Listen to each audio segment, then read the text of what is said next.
Greetings.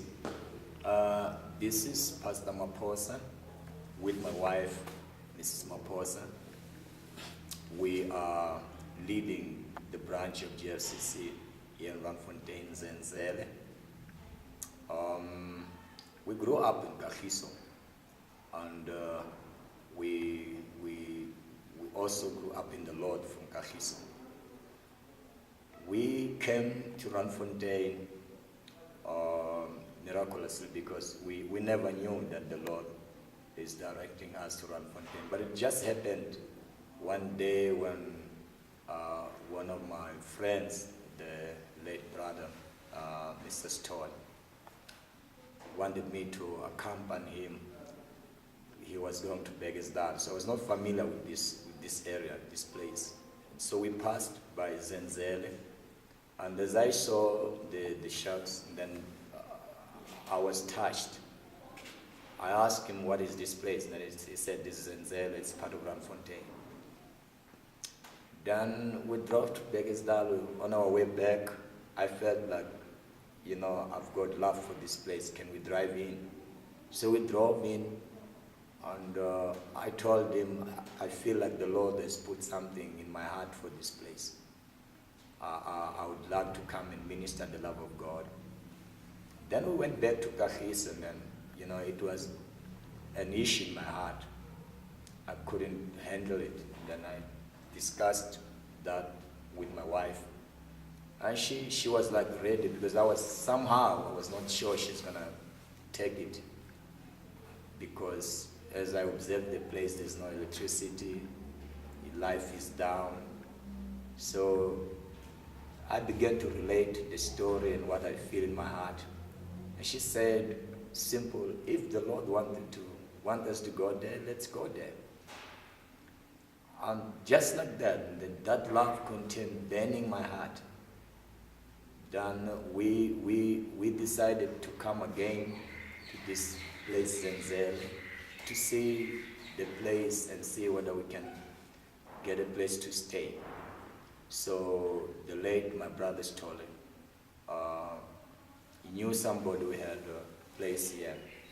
Then he connected us with that brother, and that's how we moved from Kagiso, and we came to stay in Zenzele.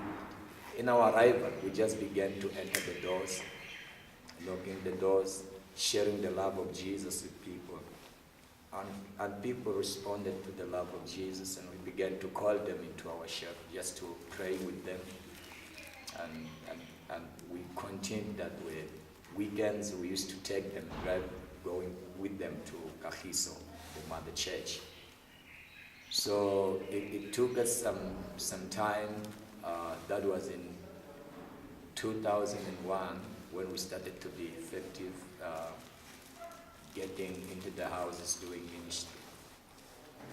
Up to the point where the senior pastor and the founder of the JLCC, Bishop H.P. Chauke, realized we have a lot of people now going to Kagiso, and they said to me, how if maybe you do something that side? And we said, no, if that is allowed, we can. So we began to pray and asking the Lord for grace in terms of saying, where are we going to fellowship with these people? So one day when I was in fasting and prayer, the Spirit of the Lord directed my heart to walk coming outside of Zenzele, and I never knew this place where we are right now. So as I walked, and then I saw the buildings, the farm. So my heart was like saying, go there.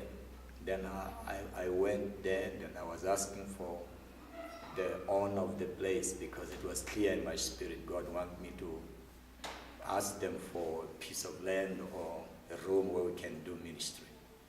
And so the owner was not in place. They went for lunch, and they said, what are you looking for? And then I explained to them, and they said, no, you can't.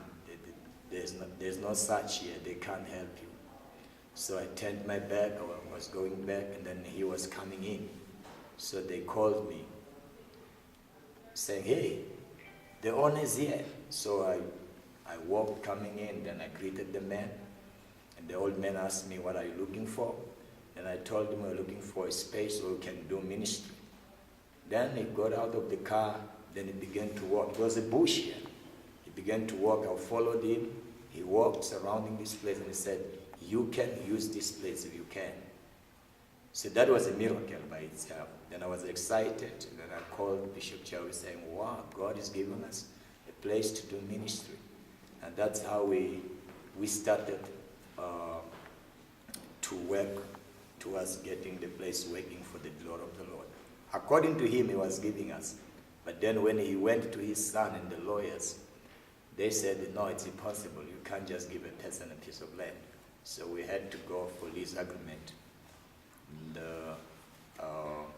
for 10 years, and when the lease got to the end, he passed on. Then his son demanded that we must buy the place, or either we must get out of the place. He gave us price. He said 325,000.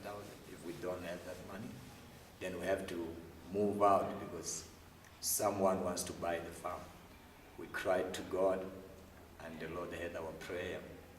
A friend then was touched by the Spirit of the Lord with his wife. Then they released the money to buy this piece of land cash. Then that's how we got the surveyor come and do the work. And now we thank God that today it's really our place. We handle the title deed for this place as a place that belongs to JLCC. Yeah, so we look back and seeing how was the walk to towards where we are today. Then we can see the hand of the Lord, because when we arrived here, it was like you are just in the darkness. But then through sharing the gospel, praying for people, then we saw light beginning to shine in the lives of the people.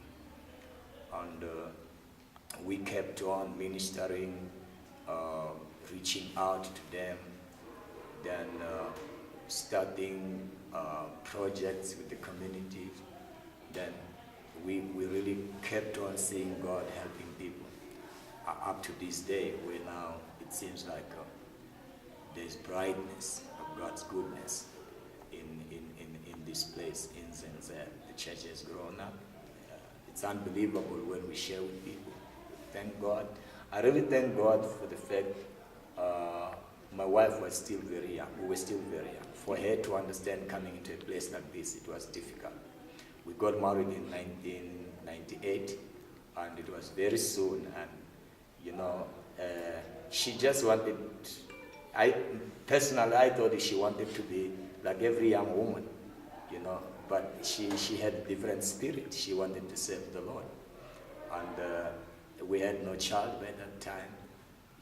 She said, "Let's go where God wants us to go," and together we took hands, and the Lord has blessed us. Our firstborn now, she's doing matric. Our second-born is doing grade 9, and our last-born is doing grade 2. So we look at ourselves and say, wow, this is amazing.